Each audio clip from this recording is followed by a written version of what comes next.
I love leg day. All the muscle definition just goes away. You just got big old tree trunks for legs.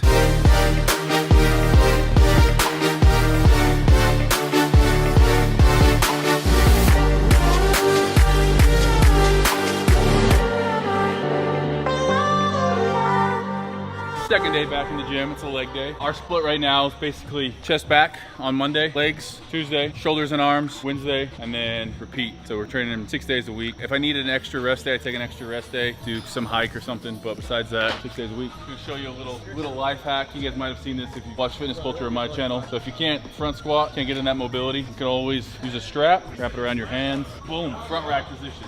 Jumping into this leg day, really focusing on going a little bit heavier today. We haven't done a front squat in a while. Been doing a lot of body weight stuff, which has been great. Able to train heavy though is always nice. Right now, I went over the split with you guys, so this is gonna be our first leg day of the week. It's gonna be our heavier day.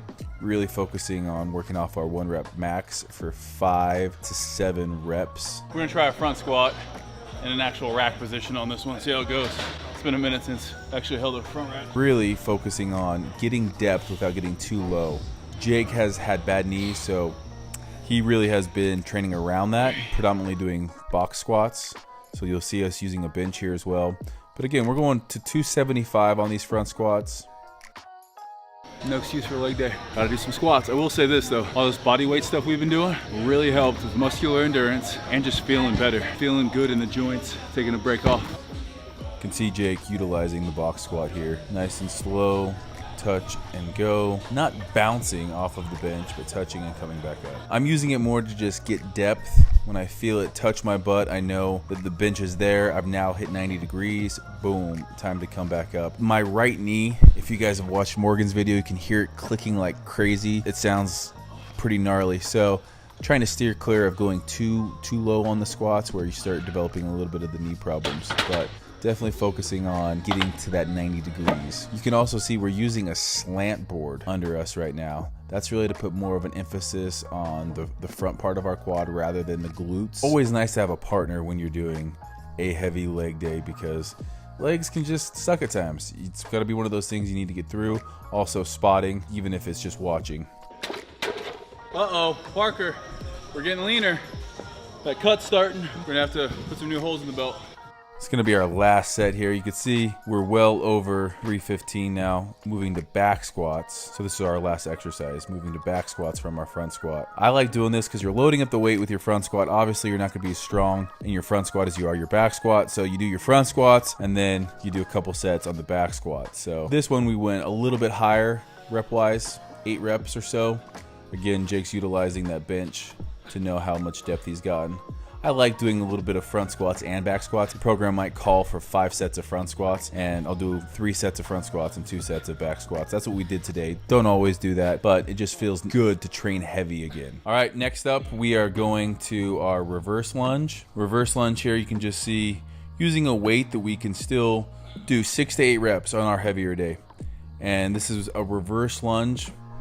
You can see we're taking a step back. That's really the only difference between a reverse lunge and obviously your standard lunge. You can either alternate each leg or you can just continue one after the other and do the same side for switching. All right, from our lunges, we then went into a RDL. RDL, Romanian deadlift. You can see here, this is a great developer for hamstrings. Really, we're focusing on pushing those glutes back, keeping that bar nice and tight, and building big old hamstrings. I always use straps on these. I don't want my grip to fail before my hamstrings do. Definitely always strap up. And you can see I'm really trying not to lower round that back at the bottom. So I might be stopping just short of the bar touching the ground, but you can see my lower back. When it rounds, it's not a good thing. So we're supersetting this with Romanian deadlifts and a reverse lunge here. So we're working quads and hamstrings and glute. Next up, we're on to leg press. Now this is going to be part of a giant set that we do.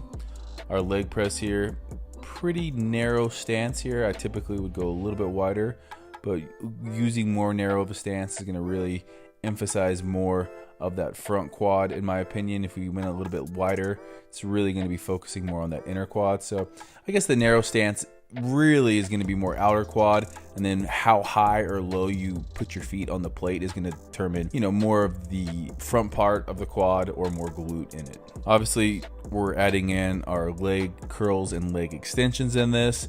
This is just some accessory work. Anytime I do my leg curl, I make sure I push my hips into the pad and try to use those bicep femoris or those hamstrings to really curl that weight up. So on the leg press, we are using a little bit more narrow of a stance. This is going to be targeting more of that outer quad just slightly. You know, if we wanted to use a wider stance, it's going to be a little bit more of that inner quad. The more your feet are towards the top of the plate, the more posterior chain you're going to just bring into play, and then the lower your feet are, the more that vastus medialis. Doing this in tricep fashion, we complete each exercise. We're doing 8 to 12 reps on everything here, a little bit higher volume. I love leg day. All the muscle definition just goes away. He's got big old tree trunks for legs. Moving on to our little conditioning. So today's conditioning is a butt kicker. It is still focused on legs, with the first movement being overhead squat. I love overhead squats because it really forces you to keep a tight core and really focus on controlling the movement. The eccentric part, as you come down and touch your knee, you have to be under control. If it's on your back, it's a little bit easier to kind of just bounce up and down, but when you have to have a tight core, it's really important, or when you have that weight over your head, it's really important you keep a tight core. Jake in his CrossFit days, he's great at these. It's definitely great to train with somebody who's good at movements that you're not good at. You can see what you're doing that isn't working, or you can see where you need to get better and make those changes. Definitely a little bit more of an advanced movement here. It's going to combine not only our legs, but a lot of core, and then obviously shoulders there. And then it definitely gasses you out quicker than normal lunges. From there, we're going straight into a 400-meter run. It's called you go, I go cardio. I do something, Jake does it. He comes back, do the same thing, switch to exercise. After our run, we jump on the bike. We got 20 cals here. 20 cals is really just about how hard you can push, how much pain you can handle in a short period of time. Shouldn't take more than about 40 seconds. I think this first one I do 35. Jake does it sub 30. So this cardio I love. And our last movement as part of our little circuit here is our GHD sit-up. This is a great one for the abs because you're stretching so far down and coming so far up. That is our first set done. We do it all over again. The legs are absolutely just gassed at this point. So much blood, volume, strength. We're doing some conditioning here now, so muscular endurance is shot. So we're doing 2 rounds completely gassing out our legs here. I love finishing workouts like this. This Airdyne just absolutely sucks this round, but you got one left to do. You got to get it done. Try to beat your first time. Those of you guys out there watching, let's see how many cals you can do on the Airdyne, all out, 14 seconds. Jake did 20, I hit 27 seconds for 20 cals. Finishing off with a GHD sit-up, making sure that you touch the ground. I wasn't doing that on my first couple reps. You need to make sure you stretch and get your hands back up. I really like to focus on flexing my quads to start the movement. You can see Jake just being explosive here.